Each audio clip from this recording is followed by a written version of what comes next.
Okay, here we are. So this is Long Jaw Campground, which is my favorite campground in Colorado.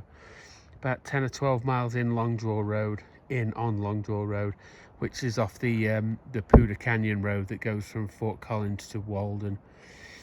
Anyway, so this is my Trail 110, and this is my kind of trial run for a BDR.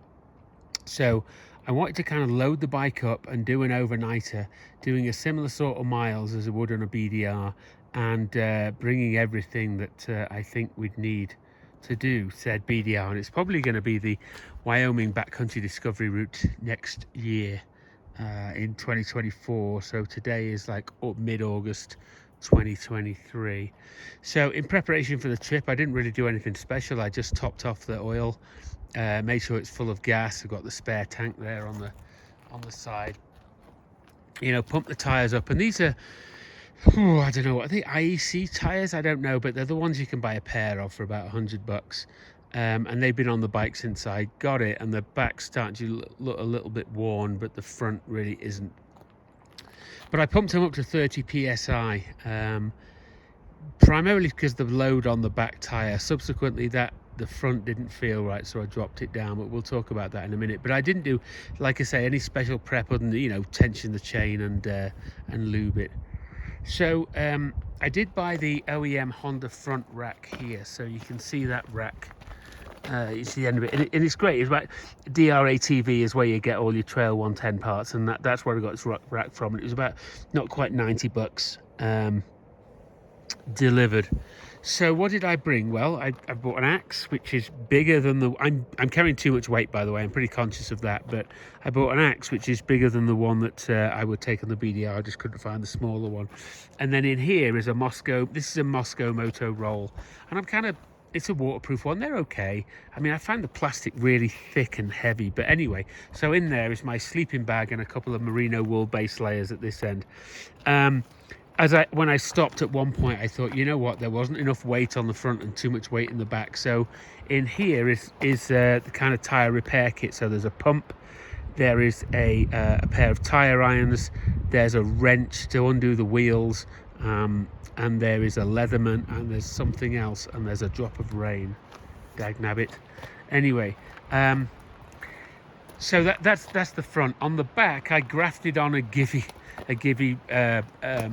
box that I had off the Blackbird, and what I did was I put it far enough back so I could slot the tent in here. Okay, so here we've got a tent. Again, for the BDR, I'll be taking a tent about half the size. I brought a tarp. I brought a knockoff Helinox chair, and then in here is let's see, the liner to my jacket, a pair of waterproof gloves, and something else I can't remember. But anyway, that's what's in here. And you know, I'm conscious that I bought what you might determine luxury items. I didn't, last time I did a BDR, I didn't have a chair, so the chair probably won't do the BDR, right? And then if we open said Givy box, let's see what we find inside, and I'll show you what I brought. Bike did magnificently, by the way. The first 65 miles from, I'll tell you the route in a minute, but basically it did 92 to the gallon. So I've got a plate and I've got a frying pan, right, for cooking later. Pair of waterproof trousers, and I'm also conscious that I've got stuff in the trunk that I should have to hand.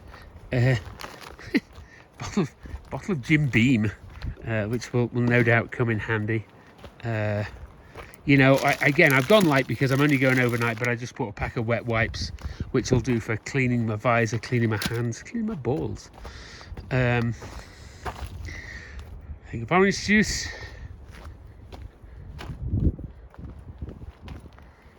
Let's see, what's this? This is a tube.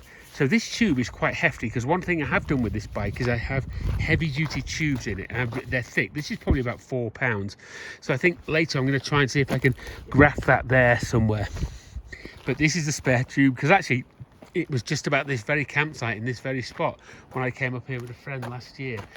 And one thing I have noticed with the 110 is if you run the tires low, the tire turns a little bit and starts to bend out the stem of the inner tube, and so it actually burst the inner tube, but it just fractured it down here. So very conscious, keep an eye on that. And then the two bloody replacement ones I got, which were cheap Chinese shitty ones, both failed. They both look very old and very creased, and as soon as I put air in them, they split. Anyway, what else did we bring? In there's a speaker. Again, a portable speaker. I know that's a luxury. Bear spray, which is kind of, say, essential, but a good idea to have around up here. This is long jaw mode, a lot of moose around here. Water bottle, you know, so I've got a couple of pints of water in there. Tin of spam, how can you live without it, and some beans. So dinner is steak, baked potato, onions and mushrooms, and then breakfast is beans and sausages, and then midnight snack will be spam on the fire. Hat, bit of napkins and a woolly hat, very essential. But even more essential is a 6-pack of Voodoo Ranger, which is one of the Colorado's finest IPAs. So I'll put that there. Yeah, baby. I'll tack that later. Toothbrush. That's odd. Okay, so in here there's a couple of those like pocket rocket stoves, a couple of stove bottles. Actually, let's open it up. Salt and pepper. I'll put this down for a minute. From the Voodoo Ranger. Documents for the bike. Oh, I bought 2 woolly hats. Okay, I didn't do that. Pair of glasses in there. Charging cords, head torch, salt, pepper, oil, lighters, pocket rockets, little cup for booze. Yeah, toothbrush. Food, so there's steak, some sausages, onion, mushrooms in there. A book. Schoolmaster's War. So this is the Harry Ree, British Agents in the French Resistance. Got that out of a book box, so they're quite pleased about that. Walmart Hyper Tough lantern, right there. And then a roll mat, and that's what I brought. So I'm going to pile some stuff here and say luxury. So luxury would be that, luxury would be that, and luxury would also be the chair, right? So they're 3 non-essential items. I'd also point out that when I'm going to do a BDR, because, you know, the starts and finishes are pretty well defined, and you tend to start around towns, I don't like wearing a backpack on a motorcycle, but I'm going to wear a backpack on the BDR because, you know, this is probably 5 pounds here, and this weighs about, feels like 5 pounds. So I've got about 10 pounds of food, and think about how much room that takes up, right? So again, on the BDR, I wouldn't be doing that. I wouldn't be taking up that much room and that much weight, right, in the back. So I guess what I'm saying is that I think I've got enough luggage capacity here. On the bike as it's set up, because I was actually going to use panniers, right? You know, make some little kind of guards to go down the sides here to keep them off the exhaust and out of the wheels. But then I think I've got enough with this box. The one downside is I've sold the Blackbird, and the guy's going to come and get it tomorrow, and the box is part of the Blackbird, so I might see if I can negotiate that back. But also being conscious that I bought no spare clothes. I've got base layers and I've got a liner for the jacket. But so if I do a BDR, I'll need a little bit more in the clothing department, but I'll be running very light. I'll also need a little bit more in the tool department. So basically, I bought stuff to cope with the puncture, but that's it. So, you know, everything like tape, wire, you know, nuts and bolts, maybe screwdriver, you know, other odds and ends, but a little bit more tools, a little bit more, you know, spare bits. But again, I'm you know, talking about what's luxury, right, and what's food, which won't be carried daily on the BDR.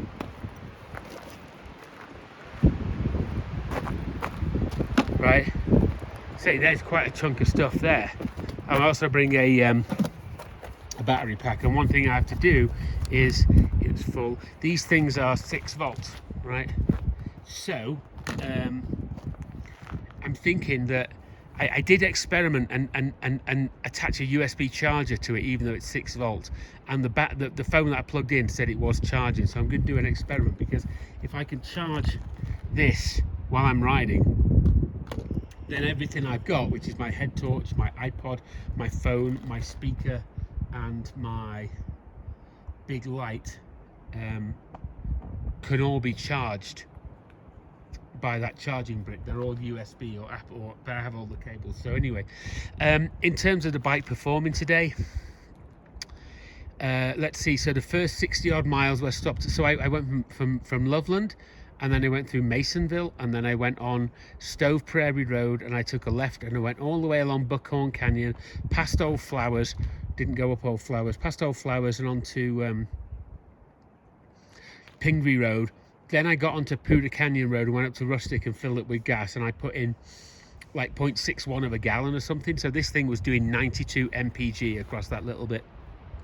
And then I just doubled back on myself about half a mile and went up 7 mile, and you end up at the Potbelly Stove outside Red Feather. This means nothing to people who don't know Colorado, but it's actually it's one of our kind of regular routes.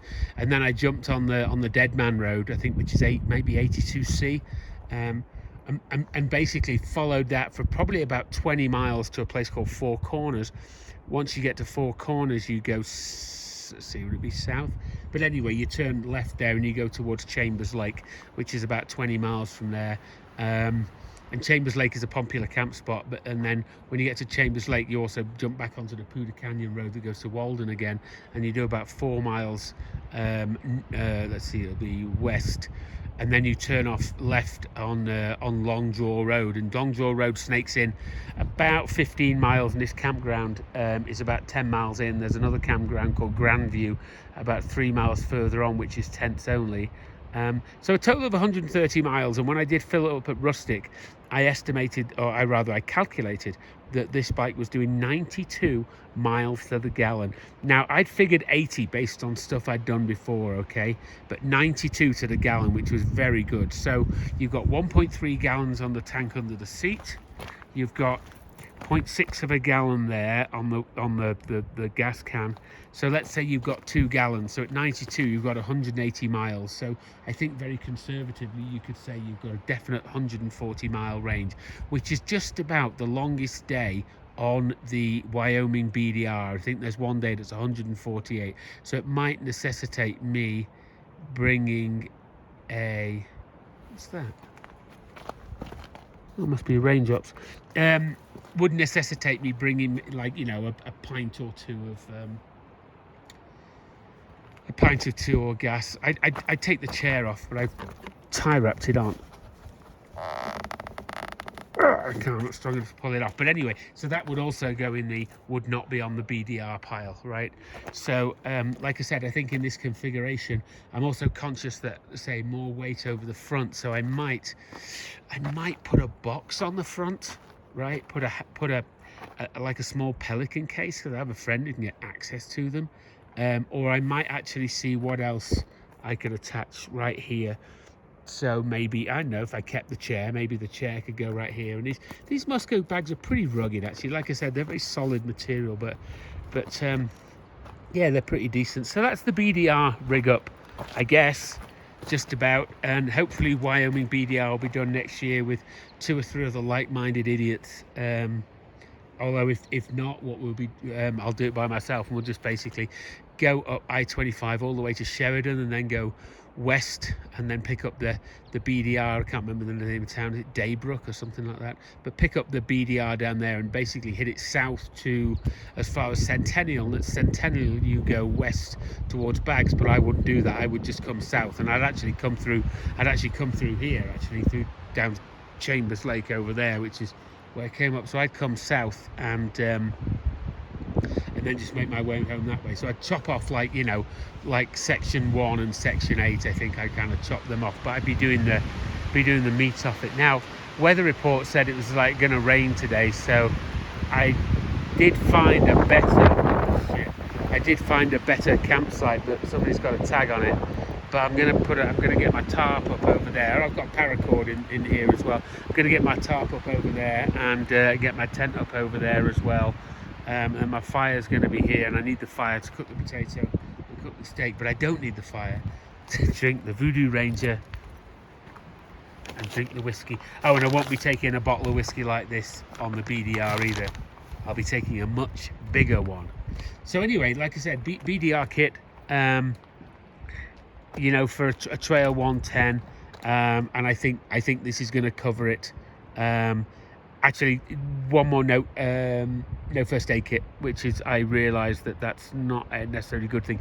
That being said, you're not, even though you're not on you're not actually in the wilderness, as it were, out here. It is pretty, there are quite a lot of people around. This campsite is probably 2/3 full. I was a bit annoyed actually, because I met a guy at Rustic and he said, "Oh, where are you camping?" I said, "I'm going to go Longjaw Campground." He said, "Oh man, that's busy." He said, you might have to go disperse camping because you probably won't find a place. And it just kind of worried me a little bit, because I'm like, well, I've always found a place in the past. I wonder if he knows something I don't. But it turns out he fucking didn't, because I got here and I would say there's probably about 22, 23 slots, and I would say that 7 or 8 of them are open, so not a problem. So, and again, BDR gear on Trail 110, which will be videoed and catalogued on Adventure Rider next year. And I'm going to have a beer, and then a piece of fried spam off the fire. All right, I'll see you.